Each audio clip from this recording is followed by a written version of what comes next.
Hello అండి. ఇప్పుడైతే నేనైతే రెడీ అయిపోయాను.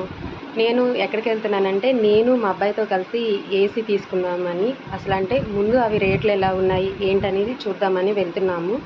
అక్కడ వీలుని బట్టి అంతా కుదిరితే తీసుకుందామని అనుకుంటున్నాము. అక్కడికెళ్ళిన తర్వాత కుదిరితే వీడియో తీస్తాను.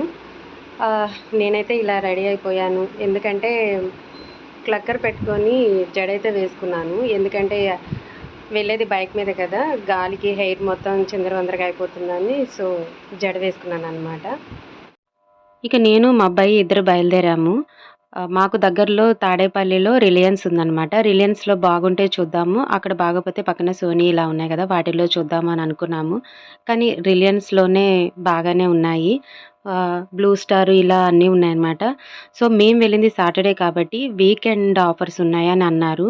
మేము లాయిడ్ తీసుకున్నామనమాట. మా వారు కూడా అదే తీసుకోమని అన్నారు. ఇక దాంట్లో ఫీచర్స్ అన్నీ కూడా చాలా మంచిగా అనిపించాయి. మా అబ్బాయికి కూడా బాగా నచ్చాయన్నమాట. దాని కాస్ట్ అయితే 46,500 అని చెప్పారు. బట్ వీకెండ్ కాబట్టి ఆఫర్ ఉందని చెప్పి 41,500 అని చెప్పారనమాట. మేమైతే ఇంకా ఏసీ తీసుకున్నాము. ఏసీ వచ్చేసి అది 5 స్టార్ తీసుకున్నామనమాట. మేము వీకెండ్ కాబట్టి ఇక అప్పటికే లేట్ నైట్ అయిపోయింది. చెప్పాను కదా! 10 వరకు అక్కడే అయిపోయింది. వాళ్ళేంటంటే ఇంకా 2 డేస్ టైం పడుతుంది రావటానికి అని చెప్పారు. సరే మా అబ్బాయి వాళ్ళ ఫ్రెండ్ అయితే తనేం తీసుకున్నాడంటే హెయిర్ డ్రైయరను ఇంకా ఐరన్ బాక్స్ తీసుకున్నాడు. ఇక తర్వాత షాప్స్ కూడా క్లోజ్ చేసేస్తున్నారన్నమాట. అన్నీ ఆఫ్ చేశారు. మేమైతే ఎంత నవ్వుకున్నామంటే మా అబ్బాయి నేను, ఎప్పుడుకొచ్చాము ఎంత టైం అయింది మనకని చెప్పి. ఇక రిటర్న్‌లో వచ్చేటప్పుడు ఇంట్లో నెక్స్ట్ డే మార్నింగ్‌కి పూజకి పూలు లేవన్నమాట.